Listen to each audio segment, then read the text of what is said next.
What ways did he like to spend his weekends? What was his favorite thing to do? So the other thing I do remember about weekends and summers and things of that nature, he would use the time to teach me. So he knew I was very much invested in, I love to learn. From a little child, I loved talking, as you could tell. I loved reading. I loved playing. I loved, and I was excited about a lot of things. So he made sure, like, I think when I was 3 is when he bought me my first dictionary, like a children's dictionary. My mom was like, Bruce, like, she's, and he still did it. And I still remember it. It was like this really beautiful, I think that Macmillan made it, a picture dictionary. So I would go through and you see the animals and the pictures and things of that nature so that I could always learn.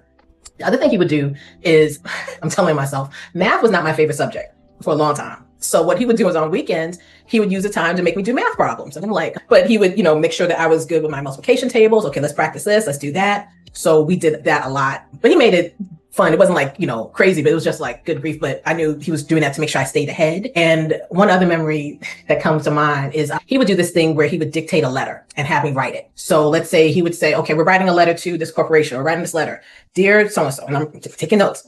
And my name is such a, the letters. How old were you? I was little because this must have been, it had to be like 8 or 9 or, between that time because he became sick when I was 10. That's when his diagnosis. So I was little. So I would take notes and write out things and like a little secretary, which is hilarious because at my church, when my former pastor was alive, I was one of the, broadcast announcers, but we were known as secretaries. So sometimes Pastor Martin would call me in his office secretary and I'd come in taking notes and I was like, wait, this sounds familiar. This feels really familiar. I didn't tell anybody. I was just like, wait, was this preparation for this moment?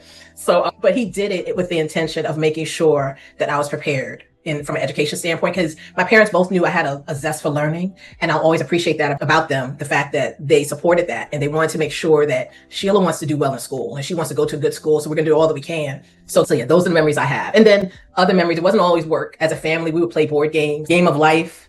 So we were big on doing family games. It's like a dull moment. Like we always had fun as a family. It sounds so intentional. You're him and your mom.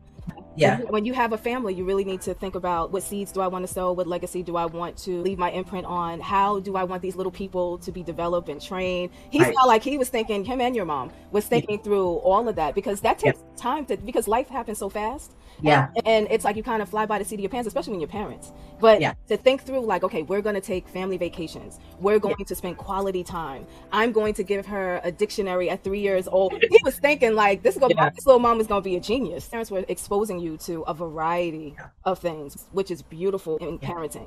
To watch the full episode, check it out at unstuckworldwide.com. If you're interested in grief support, begin your healing journey today with My Love Letters to the Grieving. You are not alone. unstuckworldwide.com.